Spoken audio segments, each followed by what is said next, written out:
If you could pick one idea, being that this is an ideas festival of sorts, that one idea that if this one thing could change, you feel would perhaps start the domino effect of being able to help the country better utilize its people, what would you pick? School vouchers. This is one of my pet projects, and not just mine. We have a core group of parliamentarians who think that school vouchers are going to make a huge impact. Because if you look at the school system, we spend a huge amount of money on it, and yet the returns that we get are simply grossly inadequate. And that's simply because we are stuck in a sort of immediate post-colonial frame of mind that education is something that the government must provide. And we aren't yet able to make a shift to the new paradigm that it remains the government's responsibility to facilitate and to make it happen, but not necessarily to run the system itself. Now, there have been pilot projects, and they have proven extremely encouraging. I have seen results of certain NGO-run schools in slum areas in Mumbai and other places, and you compare it to the government schools that are next door. The only area that they suffer from is that they have virtually no infrastructure. But whether it's academics, whether it's on any other score, including employability, they score far better. So if I were to pick just one idea, I know, of course, we need dozens of ideas, but just one, I'd pick school vouchers. I think it would totally revolutionize the ROI that we get on the spend that we have on education. Excellent. Tushar, Amit, Sanjeev? I'd give a really broad brush answer and then drill down. I would say governance. I said it's a broad brush because it encompasses everything. But unless you can get governance right, you cannot get education right. You cannot get the introduction of women into the labor force right. You can't get urbanization right.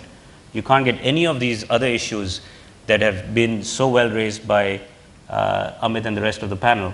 You cannot solve them without good governance. What I mean is transparency. What I mean is accountability.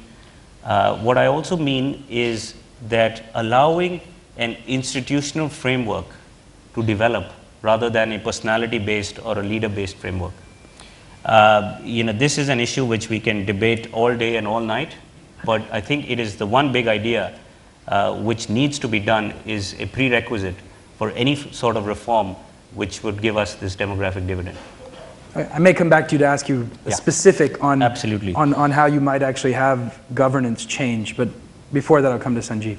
I was going to actually add to that because I think the last 15 years of growth that we have seen is really unique in world history in that we have generated this 15 years of growth based on a rather small group of people, which is the middle class, white-collar job-based growth. And I think what you now need is a much more generalized system of growth. But this generalized system of growth really needs a framework, an institutional framework where contracts are honored and there is some degree of systemic trust, to take jobs to Bihar, to Chhattisgarh and so on. And I think that has that requires a certain degree of governance and institutions of governance, including the judicial system in particular, which is necessary to be put in place such that jobs can be created for these hundreds of millions of people. We cannot expect enclaves in Bombay, Delhi, or even the SEZs to do the job. We need a generalized system of trust and reliable rules that are enforced in order to be able to generate these hundreds of millions of jobs. Great. So Anand, as much as talking to this audience as I answer your question, I also want to talk to that gentleman called Mr. Subbiah, sitting on the corner table, whom the government of India has just trusted with 15,000 crores to create 20 crore more jobs. If you guys don't know, Mr. Subbiah is the former chairman of Murugappa Group. So I think my answer still is that there has to be an entrepreneurial system of skills development. There's a huge opportunity here.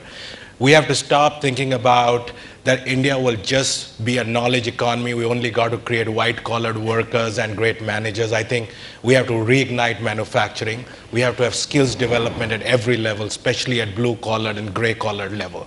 And this is a great entrepreneurial opportunity where you don't have to depend on the government. Everyone sitting in this room could be an entrepreneur, start a little things in their own city, in their own state, and be developing skills in people. Now, this will be possible with some facilitation. Now that structure is in place, National Skills Development Authority just got set up with Mr. Subbiah is chairing. There will be a system which will allow people to get separate assessment, get content, to be able to, and if entrepreneurs do not come up to seize this opportunity, this will be a good idea which will not be able to create the kind of jobs it is supposed to create.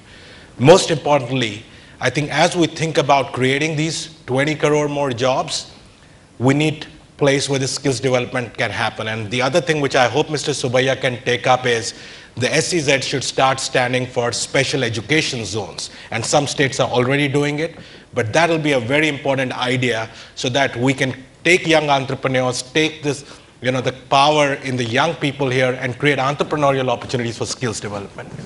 I just want to add something, and I want to address this to the many young people I see in the audience. This frustration about poor governance is something that I hear a lot, and that's one of the reasons I got involved in politics. I'm not from a political family, but it was this frustration with poor governance that got me involved. I just want to make a point that I wish there was something we could add to the water in Parliament and in North and South blocks that would make things improve overnight. Unfortunately, there isn't a magic wand, but what we can do and what we need to do is to focus on individual initiatives, and we're going to get there one brick at a time. We aren't going to build a new edifice just overnight. We have been talking about individual specific ideas, and Mr. Subbiah's work is splendid work. I want to just give one last comment here, which is, we've talked about transparency, and if you look at the Transparency International's index worldwide about how India fares as a country in its transactions, it actually keeps inching upwards. It improves gradually. The one area where we are not improving dramatically is something that the Heritage Foundation in the US runs called the Economic Freedom Index. Our transparency index is somewhere in the 70s out of about 150 countries.